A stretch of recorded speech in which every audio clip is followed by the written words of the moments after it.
What is up, Earthnoids and Spacenoids? I am just a simple new type. And in this episode, we are concluding the manga Mobile Suit Gundam Silhouette Formula 91. Last time, Tokyo and Kevin ran into a Dananzan and wondered who made such a mobile suit. Iris is burdened by her father's death during a test pilot run, and peeked into the world of Crossbone Vanguard and the Dark Tiger Squad. Iris plans on helping out the Ajax team and their new Gundam. This time, Iris helps the Ajax team only to be betrayed. We learn that Tokyo and Baz have a past with one another, and Tokyo also pilots a Neo Gundam. So let's get into this. Iris is transferring data to their two units. Baz wants to test it out, but the data is still encrypted and hasn't been configured. Baz says he just finished syncing with the Gundam. She wonders when he even jumped into the cockpit. He is ready to go and launches the Neo Gundam. The RX-99 Neo Gundam is the culmination of the Formula project. The RX-99 designation was given by the Federation, but Anaheim designates it AFX 9000, short for Anaheim Formula Examination. It has a core block system and a new core fighter. Similar in design to the Core Fighter 2, its main weapon is the Generative Beam Rifle Device, or GBRD.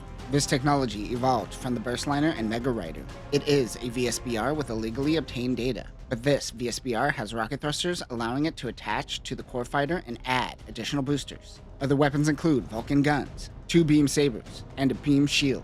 The core fighter is also equipped with a Neo Psychomu, which is the tech developed by Kuroto Rona, originally intended for the Rafflesia. Meanwhile, O'Barry and Sheffield spot the Federation. The Dananzan almost fires, but Sheffield tells him to wait and get out of their mobile suits. Sheffield gives O'Barry a briefcase, but that is when Baz and Neo Gundam swiftly makes his appearance. O'Barry flits back to his mobile suit ASAP, but Baz vaporizes him. In the colony, it is raining. Layla is showing them where the remaining survivors are. He heads into a building. They think she ditches them, so they kick in the door and follow. Sheffield is able to use his shot lancer to destroy the GBRD. He uses this opportunity to flee. Turns out Layla is just the silent type. She is waiting for their community leader. They tell their team that they don't have to hide anymore, but they choose to live in hiding to avoid further conflict. Them coming here has already created many problems for them. Back on the Bladewood, they will try to pursue the remnants later. Nothing seems right about this. February 23rd, UC 123. When Baz comes back to the hangar, he tells the guards not to allow Iris near the mobile suits. They plan on taking out the Bladewood and the colony. Iris makes a break for it. While Iris sneaks around, she runs into Elizabeth, an AE co-worker. She wonders why she is here. While the two are talking, they run into Lieutenant Dorfman. The Bladewood repairs are finished and are prepping to leave the dock.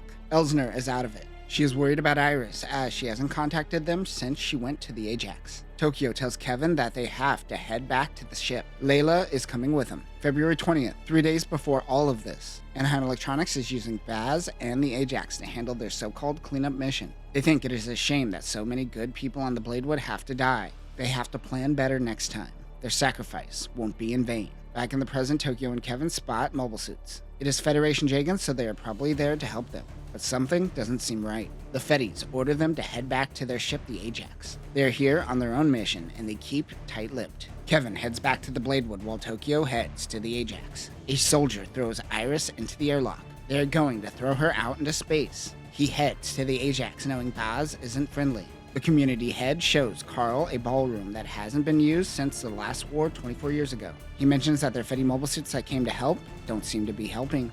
The military have forced them out of the area swiftly. They too are informed of the mobile suits. The community leader lets him in on the fact that they have been in contact with Crossbone Vanguard. Tokyo boards the Ajax and meets with the commander. He notes he is now a captain. These two know each other from their past. He says perhaps he could still be a test pilot, as though weighing the options. He tells him to say goodbye to his ship. He shows him a video feed where the Bladewood is shot. He pulls out a gun and says that he plans on murdering again. These are orders. Dark, evil, and mysterious orders. Baz tests Tokyo to shoot him. Meanwhile, some soldier comes into Iris's airlock looking for a good time. Baz says that becoming a test pilot was a bad idea. The difference in personality between Kevin and Tokyo aren't without reason. Unlike Kevin, Tokyo has military experience, hence his knowledge of Baz and his past bloodshed. This was Baz's plan, to ensure that Tokyo has nowhere to go. Carl contacts the Bladewood. He tells them about their engine exploding. They believe it was a bomb. He is so nonchalant about it. "You almost died. Feel something." He tells Carl that the Ajax isn't here to help.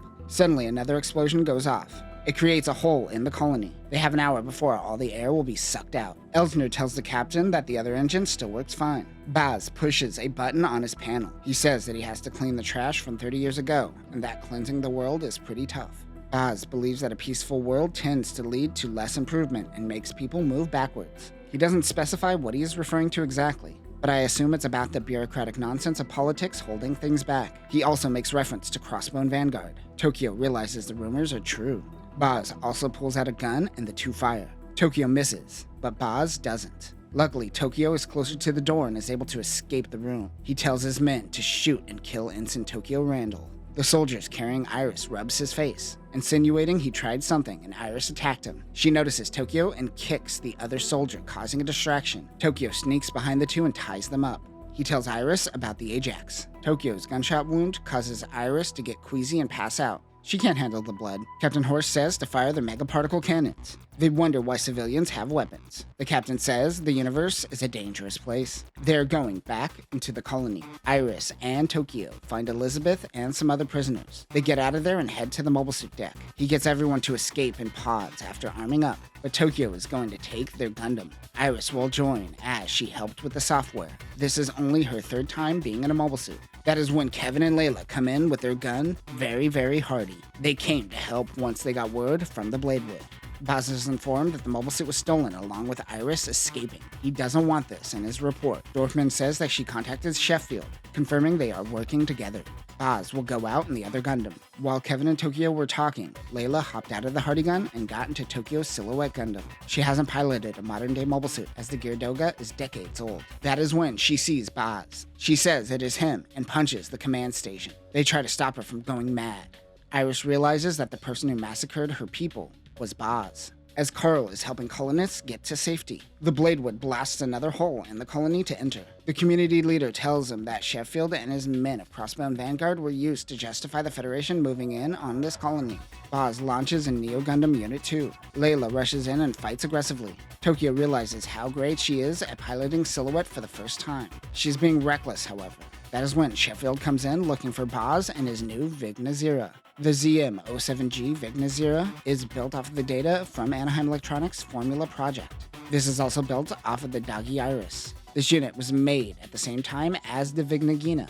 The Vignagina focuses on thrusters and shelf nozzles, while this mobile suit has a pair of VSBRs similar to Silhouette Gundam. This also has additional sensors and thrusters on the VSBR. Other weapons include a beam saber and a beam shield. We see this unit equipped with a goggle eye sensor like the Vignagina, but it can equip a Gundam-like head as well. He heads towards the chaos, but is unable to keep up with the Neo Gundams. And that's the last we see of Sheffield. Does he die? Who knows? What we do know is that he didn't do shit, was just a pawn the whole time. Tokyo tells Layla to retreat. They all have to retreat. The two Neo Gundams go head to head. Baz says it won't be the last time. Layla is crying over the colony destruction. Iris calms her down by ensuring the Bladewood crew is helping the people. The fight is taken into the colony. The Ajax preps to fire on the Bladewood from the outside, but Tokyo fires Neo Gundam's GBRD right through the colony and gets a direct hit on the Ajax. What a shot. Baz can't believe the ship was taken out. Tokyo meets up with Carl, who's in the G-Cannon Magna, but he is hit by the GBRD. It is Baz. He acts as judge, jury, and executioner for destroying a ship. They begin fighting. Iris says not to worry about her. Careful what you wish for. You are about to take a bunch of G's to the face. Quick, get the vomit bag. As they fight, Layla once again rushes in and gets reckless. Tokyo has to grab Baz to prevent being outmaneuvered. While grabbing Baz, Iris pushes some buttons, ejecting the core fighter while keeping the Gundam in a death grip. Layla comes in with the beam saber and slices through Neo Gundam. Tokyo delivers the final blow with the core fighter, killing Baz. The team was able to get home safely. The entire incident was labeled an accident.